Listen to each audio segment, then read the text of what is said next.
Well, what is going on, everybody? Welcome everybody into the Overreaction Buffalo Postgame Show on the Overreaction Sports Network, presented by FanDuel. My name is Joe Miller, and you can find me on Twitter at Joe Miller Wired, alongside my two co-hosts, former Buffalo Bills John Fina and Jerry Ostrowski, who you can find respectively on Twitter at John Fina and at Ostrowski_Big O. And we are excited that you are joining us right now, whether you're doing so live on YouTube or in podcast form in post on Monday, Tuesday, or Wednesday. Please do us a favor. Please hit that like button, hit that subscribe button, whatever platform you are consuming this presentation on. Hit those buttons, hit all the buttons. They do help us out.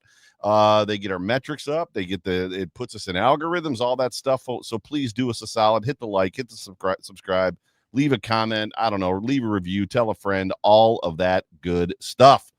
The Buffalo Bills were embarrassed in Miami as pretty much nothing went their way against the Dolphins, dropping to a record of 6-3 by a final score of 30-13 when it was all said and done. Even when they seemed to find some life, inflicted wounds, ended drives and sent the Bills to the bus back to the Buffalo with a ringing theme in the locker room of, we need to get back to the drawing board. But gentlemen, I fear as much as what we saw last week against the Chiefs is quote unquote who they are, that team is in there.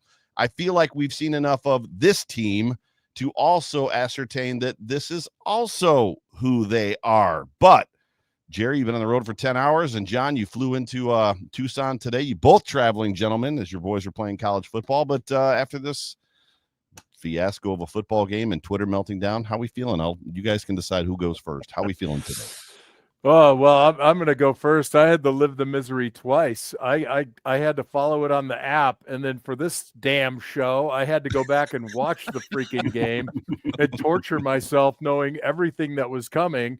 So I don't know. I mean, I'm 0-2 on the weekend from Duke to Buffalo. At least Jerry's 1-1. Jerry, how you feeling? I would like both my teams to win at the same time on the same weekend. That would be nice. But but yeah, after a great Saturday afternoon, we had to watch this turd today. Yeah.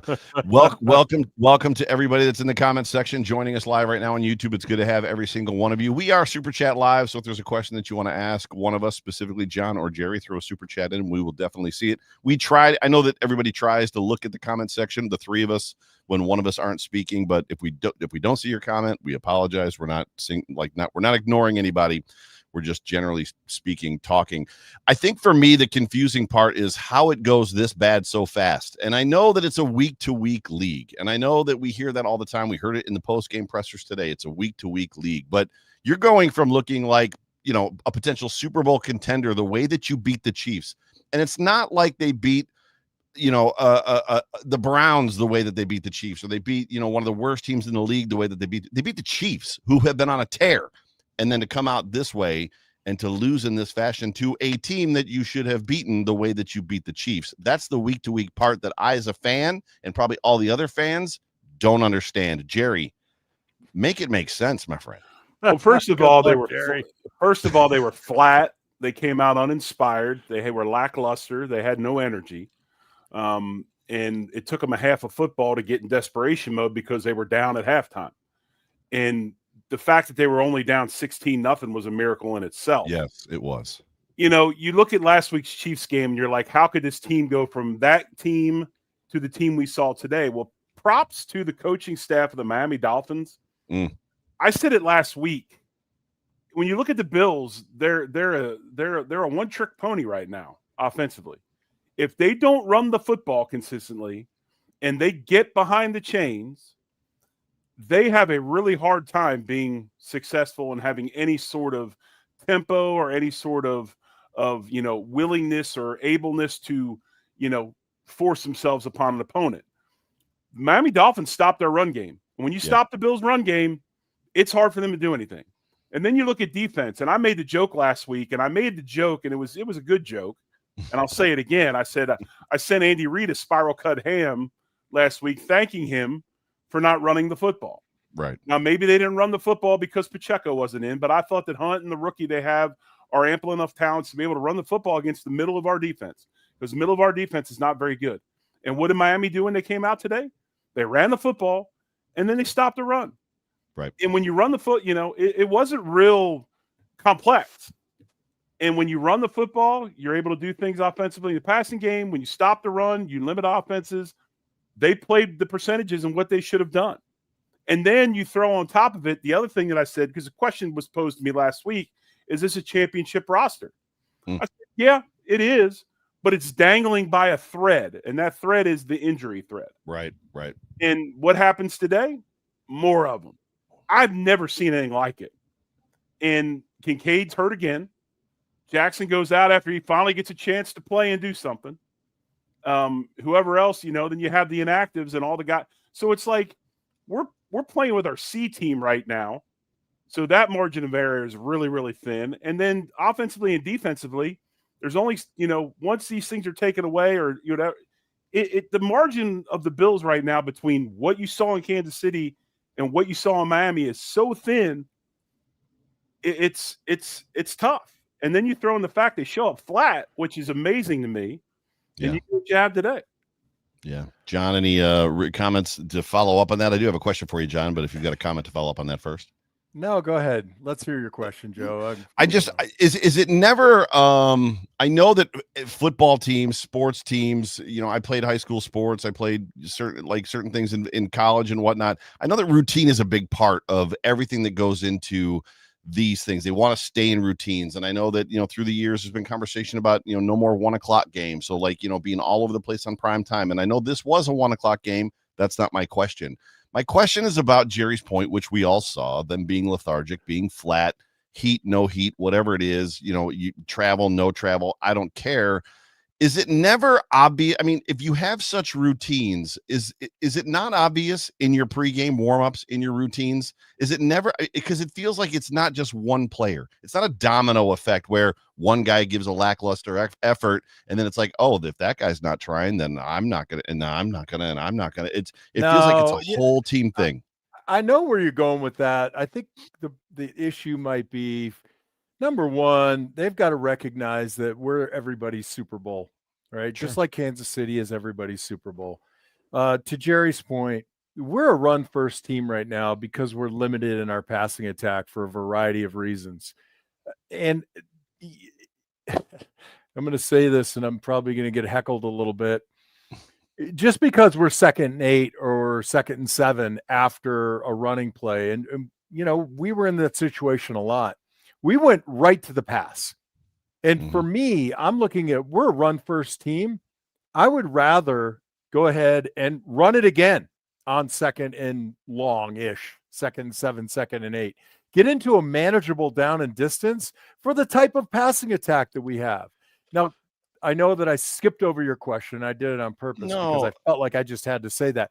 But if you get a feeling like guys are lethargic, somebody has got to pick it up. And it's usually the guys that are typically vocal, right? I mean, we know Deion Dawkins comes out with energy against the Jets. Yeah, he's got to be that guy for Miami. He's got to be that guy week in and week out. We need it from Spencer Brown. We can't just have it be Jordan Poyer, right? Every week. We've got to have guys who can manufacture some excitement if they feel it's flat. I mean, I don't know that, and I can't speak for Jerry. I mean, I tried never to be flat. I tried to always expect. And for me, it was a mental thing. No matter what, I always convinced myself that the guy across from me was going to go to the Hall of Fame and go to the Pro Bowl and had 9 million sacks. Because that to me mentally is what kept my edge together. And maybe, you get behind the 8 ball a little bit and you think, oh my God, we should beat this team because they're 2-6 or whatever the hell they were. And sometimes things mount up and now you're now it's like a circular firing squad. Who's gonna make the plays, to your point? Right. Yeah, I don't want to have a gotcha moment, but I listen to you guys, and obviously I take a lot of stock in what you guys say. I respect you greatly, which everybody that listens to this program, for the most part, I probably does, except for those that are just taking notes and waiting to have come at us on Twitter, Jerry. Sorry, had to bring that up just because I thought it was funny. Which that guy's probably listening right now, or will be later in the week. But and thank you for listening and subscribe, please. I think the gotcha that I have here is your comment about, and this is I don't know how to say it. I like if it's 2nd and 9, 2nd and 8, maybe we should run the ball again. Meanwhile, it wasn't like they're throwing the ball down the field. He wasn't dropping back to throw a 12-yard dig route or something like that, he was throwing some sort of a weird crosser 2 yards from the line of scrimmage, or a wide receiver screen to Khalil Shakir, which you guys have told me is an extension of the run game. So isn't that effectively the same thing? If they're throwing a 1 yard or a 2 yard pass play, isn't that still the run game? Joe. And Okay. I can answer that. And honestly, you're not wrong in a way, but you still need to establish the run. So if you're going to be in 3rd and 6 or 3rd and 4, typically, and I know we've had some negative yardage plays, but James Cook's our guy right now, right? We're a run first team, and you've got to be able to every now and again go ahead, run it on 2nd and 7, run it on 2nd and 8, and that's just my opinion. Yeah, Jerry, you brought up before the show it was about Josh Allen's passing yards, 306 yards. I told you to say put a thumb on that page. What were you bringing up? Because I can't remember. I know what my question was, but I don't remember what you were going to bring up. Do you remember? No, the point I was going to bring up was I can't believe that he had 306 passing yards. That's what it was. Obviously, a lot of that probably was in the 4th quarter. But I'm surprised he had 306 passing yards. I think go ahead. No, I was going to say we live in 13 personnel, which is fine. Okay, that's great, but understand this. When you live in 13 personnel, you got 3 tight ends, 1 back. There's 4. Josh is 5 offensive linemen. That's 10 guys. You got 1 receiver. So how do you scheme up out of that? I mean, we can scheme some things up, and we have done some things, but it's interesting to me that it's become a Kincaid or nothing type situation. Very much. Dawson Knox is not really an option anymore. We know that Hawes was drafted to block, not to catch, although he has made a few catches. Our resistance to we threw the ball some to James out of the backfield today, but it was just kind of dump pass stuff, nothing crazy. We just really are limited in the passing structure and what we can do. And again, it's like if we cannot get to 3rd and 6 or less, we have an incredibly hard time. And people are like, well, Josh was so good against the blitz last year. Well, for whatever reason, he had options in the blitz. The way they're blitzing him this year, he hasn't had many options. Plus, I don't think the protection's as good as it was last year. I don't. I'm gonna stack my response to that. I know John said before the show that he kind of had a thought about that too. So this is what Stevie Johnson tweeted it today. Easy to see Josh Allen is holding the ball too long on most plays, and unfortunately, neither the coaches nor the players are addressing it, which I don't necessarily believe that's true. It's a straightforward fix. Simply get the ball out, either check it down or get to the first level options, and then the mid and the deep options will naturally appear. Now, this is where I'm going with this. We've talked about this at length. It's week 10 of the NFL season, the Bills' 9th game of the season, that they're trying to make him a 3-step, 5-step, almost anticipatory thrower, which we know he's not. The problem that I have, to your point about 306 yards, how in the hell did he even get 306 yards, especially with the offense that they were trying to play and trying to run and what they were calling and what Josh was resisting, because you could feel he was resisting what was happening even in this game, is all of those yards came when they moved to, and I'm not calling for the K-gun offense. So please, it drives me crazy, and I get like twitches when people are like, oh, just run the K-gun. That's not what I'm saying. But there is a clear and obvious solution to this passing game issue when Josh Allen is in a more of a 4 to 5 minute offense. They're hurrying to the line. He's scanning the field. They catch the defensive personnel in the grouping that they want, and then guys start getting open. And that's what happened on that one drive that they went down and scored on. And I don't understand why we can't have both. I know you want to keep our defense off the field so they can rest. I'm not saying score in 96 seconds like you guys used to do, but why can't we have both? Why can we not run more of an up-tempo passing and running offense? James Cook can run out of an up-tempo offense, not 2-minute offense, but just a little bit faster. That's all, because it works for Josh Allen. He thrives in that environment. Look, I'm not going to fight you on that one. I would like to see a little bit of tempo every now and again.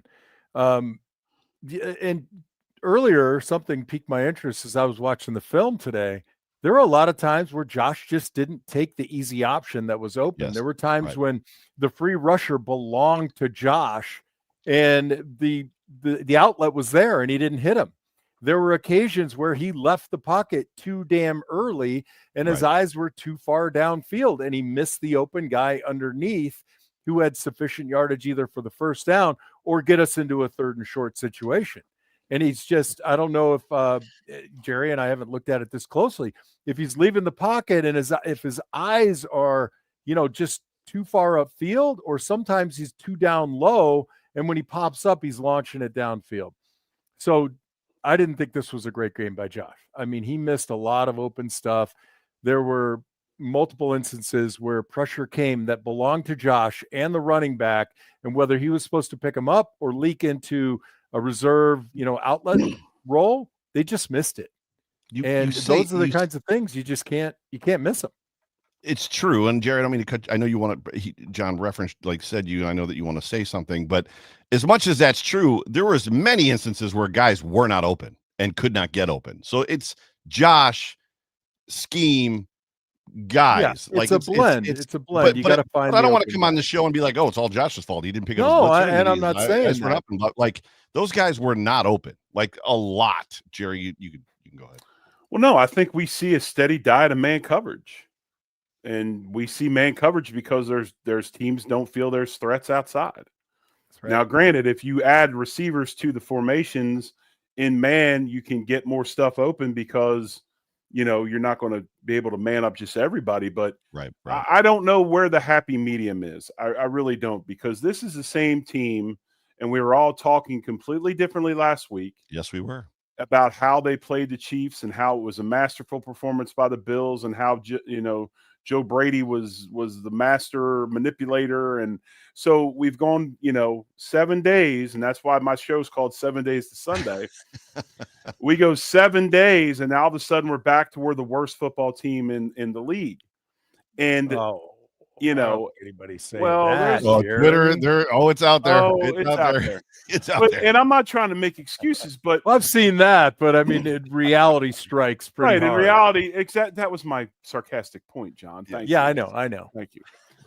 I'm on your side, Jerry.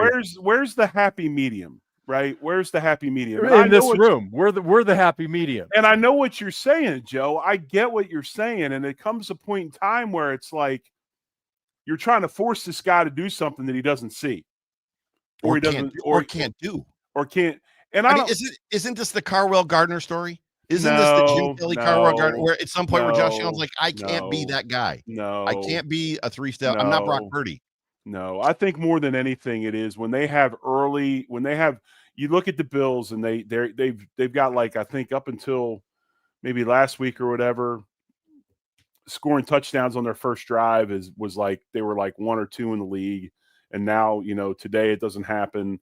I don't know if it happened last week, but it just is like when they get in early situations where they don't have success early, that's when 17 gets impatient and turns stuff down because he wants to make the big Josh Allen play. That's a great point. leaves the structure of what's trying to be done. That to me is a big part of the issue is when the success is not there early, then it leads to some of this other stuff.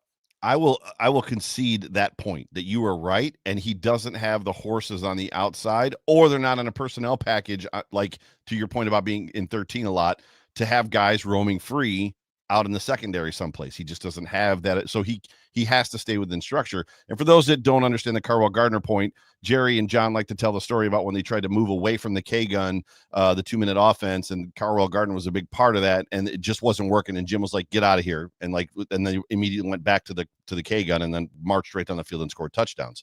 So that's what I was referring. But I just don't understand at what point at what point do you stop trying to fit him into a box that he.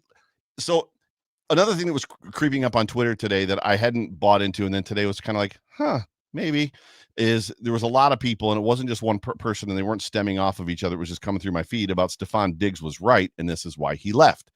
He saw this generation of what they wanted to go towards, in my opinion, or what people are saying of offense, where they wanted to take the offense, and he was like, this doesn't fit me. I don't want to be here. And we all know about how he handled it, which was not great. And there's just a feeling of, I'm not sure that this offense fits. And at what point do you call it a spade? It's not wrong. It's not bad. It's not you can't take Peyton Manning or Tom Brady and make them a running quarterback. Like, that's not Peyton Manning's fault. It doesn't lessen him as a quarterback. But to make Josh Allen try to be in a 3- and 5-step anticipatory thrower is something that I don't think they're trying to make him an anticipatory thrower. I agree. Okay. The throws that he's turning down are not anticipatory throws. They're guys that are open he's not throwing to, but they're short throws. I think the way to look. That's what I'm confused. But that goes into the framework of what Joe's saying, Jerry, and I get it. But if we don't have guys that are game breakers, we have to work within that 15-yard and less, and which means we got to scheme better, which means we have to be in 3rd and 4 or 3rd and 5, right? We can't do this from 3rd and 7. We're not built for that right now.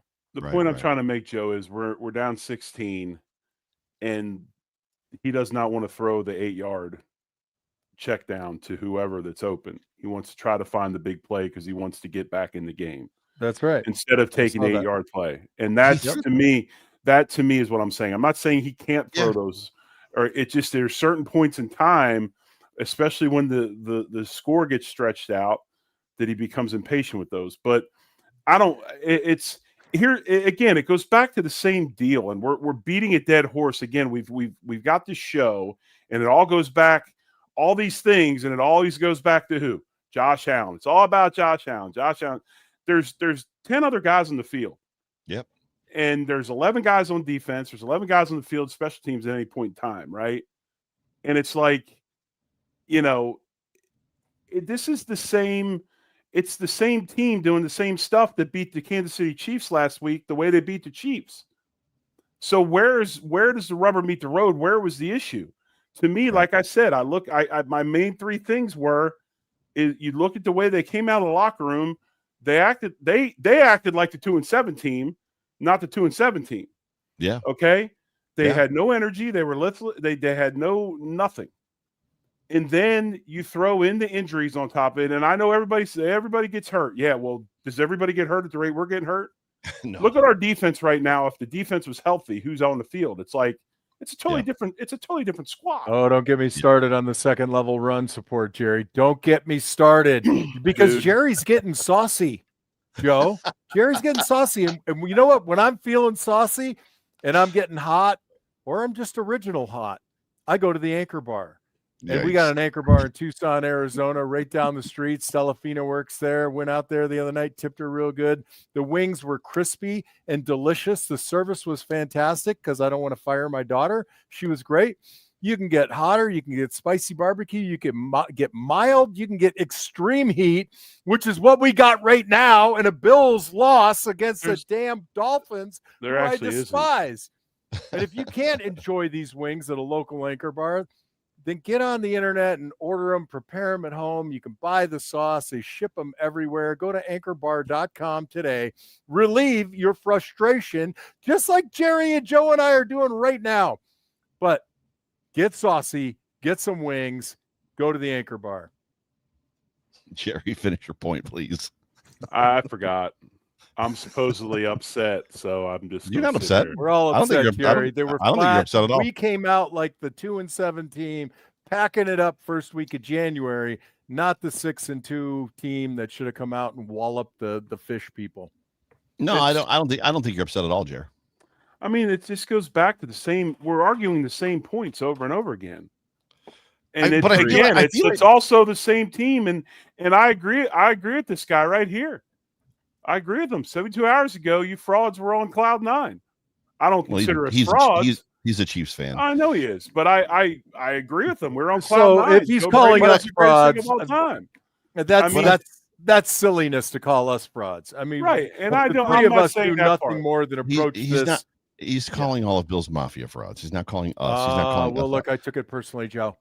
So the problem is I don't feel like that we're bereft of solutions, or this franchise isn't necessarily bereft of solutions. I think there are solutions out there. Now, the injuries you're stuck with, right?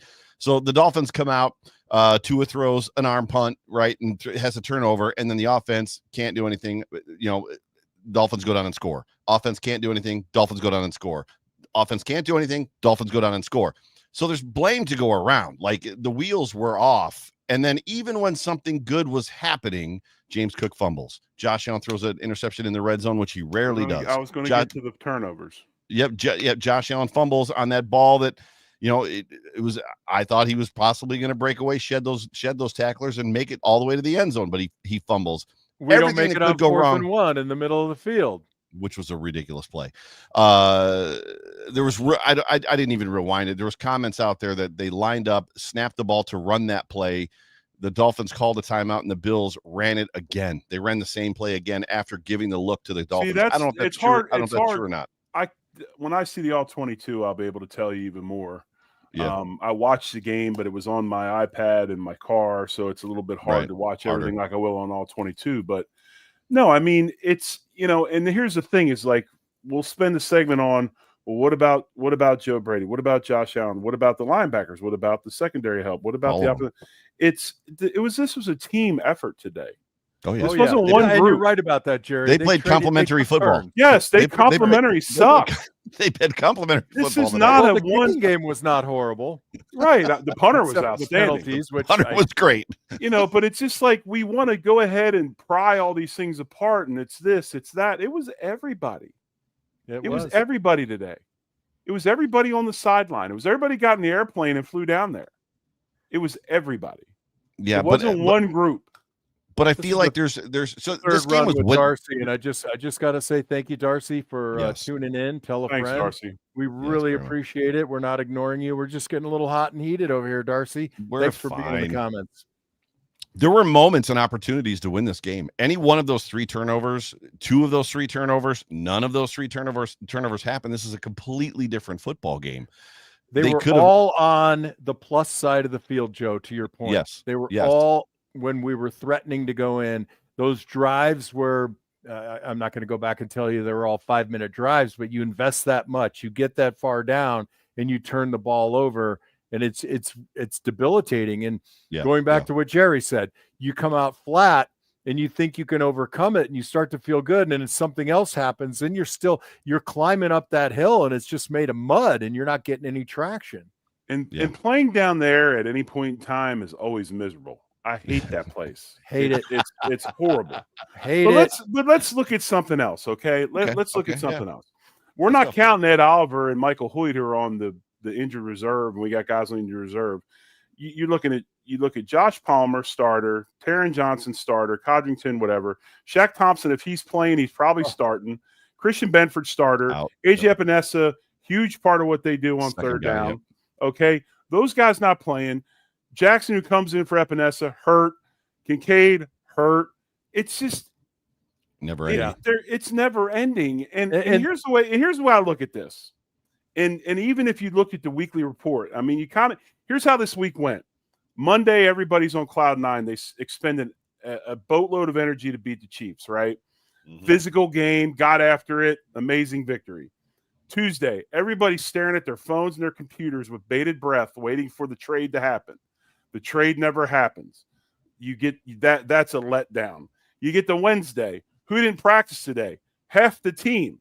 Okay. Right. Cook didn't practice. So those guys. Thursday, same thing. Bosa's not practicing. Cook's not practicing. Then you get to Thursday, you get a few guys back. Then Friday you travel or whatever. Saturday, Sunday comes. You got this list. Bosa's playing with a club. Mm-hmm. Okay, Milano's playing with one arm. By the way, Bosa playing with a club sounds like an advantage. We're playing with multiple. We're playing with multiple practice squad elevations on the defense. Right. I don't. I agree with you, Jerry. I don't know where to go with this and what you want to do. The biggest thing that was the biggest disappointment to me was you would expect, knowing the city of Buffalo and how they feel about playing Miami and knowing the history of the Bills versus Miami, coming off the Kansas City game, and now all of a sudden you righted all the wrongs of the last 2 losses in the last 2 games. That is the energy and effort you came out of the locker room with. That to me was the biggest disappointment. Jerry, do you think they felt, the turntable of injuries and guys up and down throughout the year and losing guys for the year? Do you think they had a little bit of a woe is me, but don't worry, it's the Dolphins? I mean, I always say no to that because it wasn't me, and I don't think it was ever you, right? But No. when you get behind the 8 ball, it's an easy way to just say that's what it was. But I think a biggest part of this team sometimes is they still do the old middle school, high school thing when you play on a team and you're average, but you got that one kid, right? You got that one dude, the dude in 8th grade that like buys everybody beer and shaves in 8th grade, right? And he's your tailback. What was Joey going Bosa. on, Jerry? You know what I'm talking. You know what I'm talking about. Yes, there's You always know the one exactly kid what in I'm high talking about. There's school. always the one kid, and everybody Has the goes, beard. damn, I can't. When he gets in high school, boy, he's going to the league. And then in 12th grade, he looks exactly the same way he did in 8th grade, right? That's right. That's There's right. always that kid. But in 8th grade, everybody stands around like their arms folded and watches Wally get the pitch and house it for 85 yards every other play. Yeah. I still think that in situations like this, instead of everybody trying to figure out a way to bring the energy, sometimes they stand there and they cross their arms and they watch Josh because Josh is going to be the guy to get us out of this. And it he's just not can't without his be that way. foibles. It can't be that way. He can't be perfect. He can't be perfect. And that's the whole point I think we're trying to make. Yeah, it's just go ahead, John. I still say, Jerry, I mean, I'm a fan. You go into a hostile environment. I don't care if they're 2-7 or 7-2. You got to line up and you got to run the ball. You got to establish who you are. And I really felt, regardless, we have to do that. We got to and call it ball control, call it eating the clock, call it whatever the hell you want. I think this offense, especially the guys up front, we get away from that too quickly. And it's, I'm not going to say like we're foster kids and we have a sense of abandonment, but if you want to instill confidence in your offensive line when you're a run first team, then damn it all, run first. Yeah. And maybe, as Jerry said, like down by 16, and then Josh gets a little excitable, and then Joe Brady gets a little bit excitable, right? And we're having a hard time. Jerry, you tell me, we'll have a side conversation later. I thought up front, the front four on the defensive line was pretty damn good outside of, that Achane run for the touchdown, the long one. Deion Walker was absolutely outstanding, except for that one play. Our second level, Terrell Bernard, is just, he's killing me. If you thought Matt Milano was lackluster, Terrell Bernard was just, devastating in this game. I've got to, like I said, I've got to watch the All-22 to really study it. But when anybody runs for 197 yards on your football team, I don't think how that can always just be linebacker play. Right. Well, linebackers, safety. We were pretty good up front with gap control. You're going to see some over pursuit. It was well. I pray and hope that you prove me wrong. I really do. Yeah.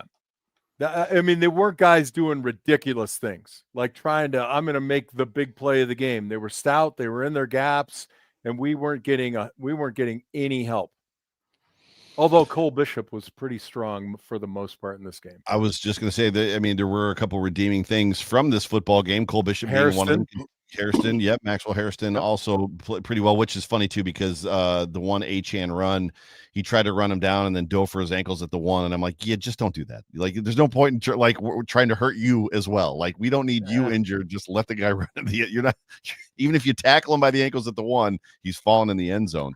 But Trey White, I thought, played okay. As far as that goes, Christian Benford being out wasn't great. They got exposed on offense. They got exposed on defense. Josh Allen, I don't know what the answer is. I feel like I said it before, when you look at the defense injuries, it's a mash unit. That's John's favorite way of saying it. It's been years of a mash unit. Last year they fired Eric Ciano and then promoted from within, the dude's assistant, and then they're like asking coach at the podium today, and he's like, oh, it seems worse than it's ever been. And it's like, well, you didn't change anything. Everything is exactly the same inside of the medical department, or whatever you want to call the training facility.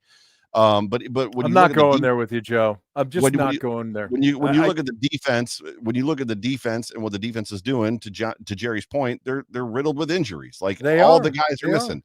And on offense, there seems like a fight at the quarterback position. Josh Allen looks like his soul has been removed from him. It just doesn't. I don't know what to. I don't know how you can, even when it's working, I don't know how you can watch that and be like, oh, this is Josh Allen football. It just doesn't feel. I mean, when you look at Matthew Stafford and some of these guys that have played quarter, the way it's almost like Pat Mahomes was Pat Mahomes the first 3-4 years. And then they went into this season, a couple seasons where they tried to get him to do something different. And it was a struggle and it was a fight and it didn't look good. They lost bad games like this one because the offense couldn't find themselves. And now all of a sudden this year, he's kind of back to Pat Mahomes. And I feel that's kind of like what's happened with Josh. It's like, oh, Josh Allen, I don't know what we're doing right now. And I don't know. Just a fan. I'm just talking as a fan. I agree with you. I don't think he does not look good. But this is also the same offense that he won a MVP with. True. As well. True. So you can look at it however you want to look at it. And an MVP with, you could say, lesser talent. Now, Palmer hasn't played, so I don't know how he, as of late, so whatever, he hasn't played. But last year it was Kincaid that was out all the time and wasn't 100% healthy. And that's where I was going, Jerry. We just don't have that consistency at the pass catcher right now. It's like it's a carousel of guys. And nobody wants to hear this, and it is what it is, man. I want to hear it, Jerry. Lay it on me. You can say what you want, and I don't. There's a lot of factors going into this, and a lot of it has to do with roster. I mean, it's not only just the fact we got all these guys hurt that aren't playing that we need. A lot of the guys that are playing are guys. Let's face facts. We talked about, and I'm not clowning on them. It's just John and I've been through this. We had to make these decisions. So it's not like we're clowning on anybody. We're not. Right. But, 17-game season, all these weeks, we got a starting safety that was on the street that was basically retired. We got a defensive tackle that was in the same situation. We got other guys playing that are of age and up there. It's between – there's a lot of attrition that way as well. It's not a young roster, and it is what it is. But we're in part of me hell. wonders, right? And we're in cap hell. And part of me wonders, Joe, and I think this, and I do agree with you. Have to say about Josh not playing Josh Allen freedom football, which I don't know how you get that back, but I just remember him doing that last year in the same offensive structure. Right. And what is different other than a bunch of guys that are a year older? But if we do make the move and get that receiver, just putting one receiver outside, does that change a lot of stuff? I mean, it helps. I think it really does help. But still, think about when you play Denver, and they got Patrick Surtain.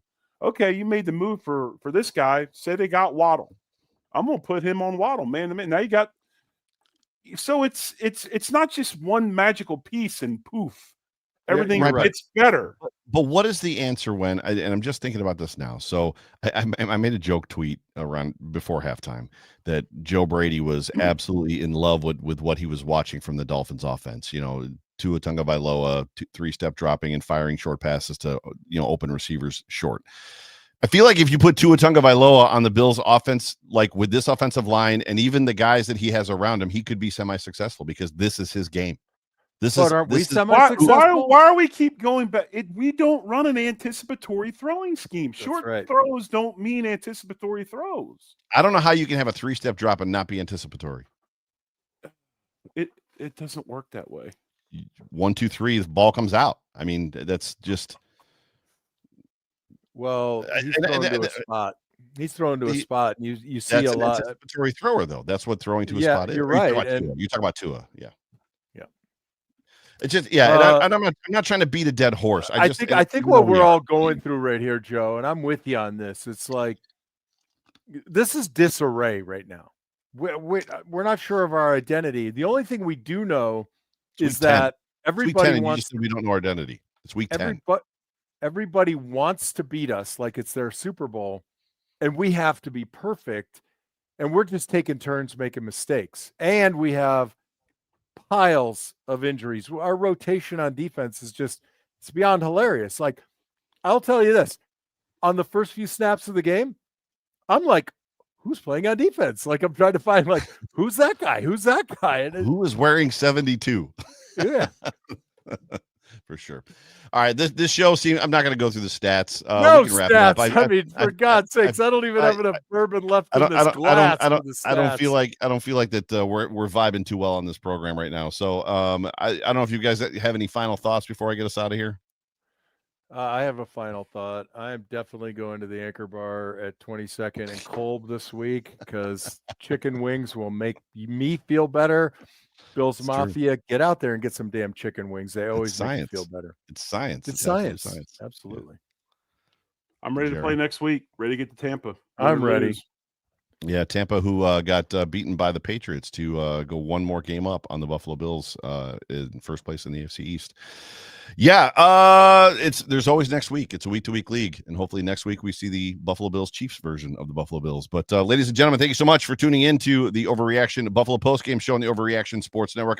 Presented by FanDuel. I apologize, guy. Oh, by the way, FanDuel line in this game was 9.5. Bills didn't beat it. But I apologize if I brought you guys down. I wasn't trying to. I'm not trying to beat a dead horse. No, you didn't bring me down at all. I just don't want to get into I don't want to argue about things like that. I'm not arguing. I'm just trying to figure it. I'm trying to make it make sense in my head as a fan, which I think is what the fans want to do, which is why it's burning to the ground. Because I've said this to you guys before, and I know I just did the outro. We watched Josh Allen in 2020, 2021, and 2022, albeit with great receivers, was an elite thrower of the football, and now all of a sudden it looks like the dude doesn't even want to play football. It's just, and I can't believe that that's just because he doesn't want to throw a 2-yard pass to an open receiver. Did he want to play football last week? It still didn't look like. I mean, the throws were there. He made more downfield throws in that game than he did most of this year. But that's we're closing the show. We're opening the show. Jerry's right. This team has a hard time getting their mojo when they fall behind early and things don't look good. It's true. Ladies and gentlemen, thank you so much for tuning in. For me, for John, for Jerry, for Ant, for Zig, for Dan, for all of us here at Overreaction. We appreciate you guys. We love you. Go Bills. Go Bills. Much love. Go Bills. Go Bills.